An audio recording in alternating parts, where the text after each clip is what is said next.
Notre métier en tant que développeur, ce n'est pas d'être designer. Donc, arrête de chercher des couleurs. De toute façon, tu n'y arrives pas. J'ai vu vos portfolios dans ma vidéo qui est sortie récemment et vous êtes nuls pour trouver des couleurs, sauf certains. Donc, utilisez des outils qui le font bien. Et je suis désolé, mais cette de Colors que tu vois là, regarde, c'est barre espace, c'est nul!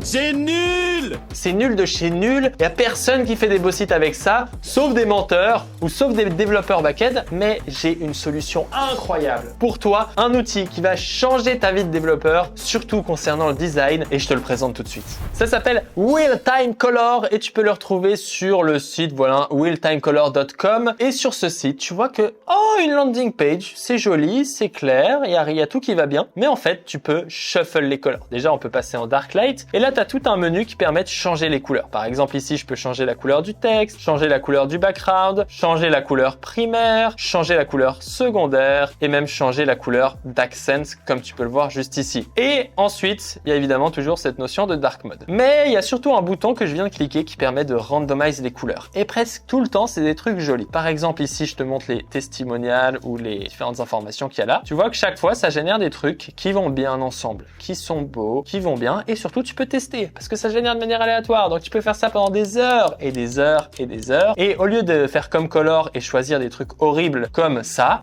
tu vois, ça c'est Color. Pourquoi Color, il te met un bleu avec... C'est n'importe quoi. Là, il va te choisir une couleur de background cohérente, il va te choisir une couleur de texte cohérente, il va te choisir tout qui est cohérent. Et ça, c'est super. Et donc là, tu vois que j'ai pu changer 2-3 fois, ça c'est sympa. Et il n'y a pas que ça. Déjà, tu vas pouvoir voir différentes templates, par exemple la template de dashboard. Si toi, ton app, c'est un dashboard, c'est intéressant. Par exemple, là, ici, noir et blanc, je trouve ça vraiment très élégant. Ici aussi, je trouve ça très beau. Et toi, ça va te permettre de dire quelle couleur j'ai besoin. Et donc, tu peux aller sur un site aussi nul que Colors comme ceci pour un palette generator. Alors en fait on s'en fout des palettes, nous on veut des couleurs UI. Et donc ici, là tu peux aller sur ce palette generator et te dire oh cette couleur elle doit être super. Donc là tu la copies, tu la mets ici et en moins tu peux tester quelle couleur ça rend bien. Et donc là si je prends la deuxième, que je la mets en secondary, et tu peux te rendre compte que leurs couleurs sont moches.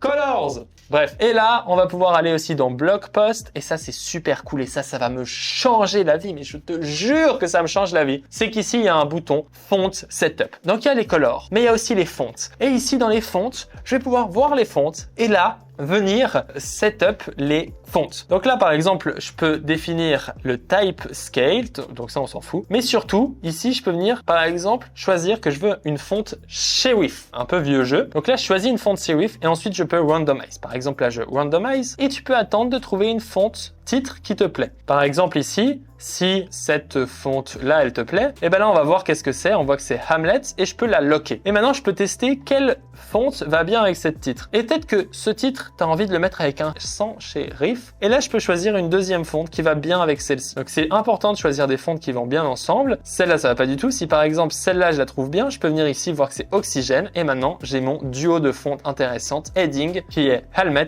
avec Oxygène. Toutes ces fontes, elles sont disponibles évidemment sur Google Fonts. Si ici on cherche Helmet que je peux copier ici et le mettre juste là, on peut voir qu'il est ici. Et avec Next.js Font, tu peux l'utiliser super simplement. Je te recommande vraiment d'utiliser cet outil. Je mets le premier lien dans la description. Si t'as kiffé, viens exploser le bouton like pour que tous les développeurs puissent connaître cet outil. On se retrouve pour une prochaine vidéo. Abonne-toi à ma chaîne YouTube. Ciao, ciao.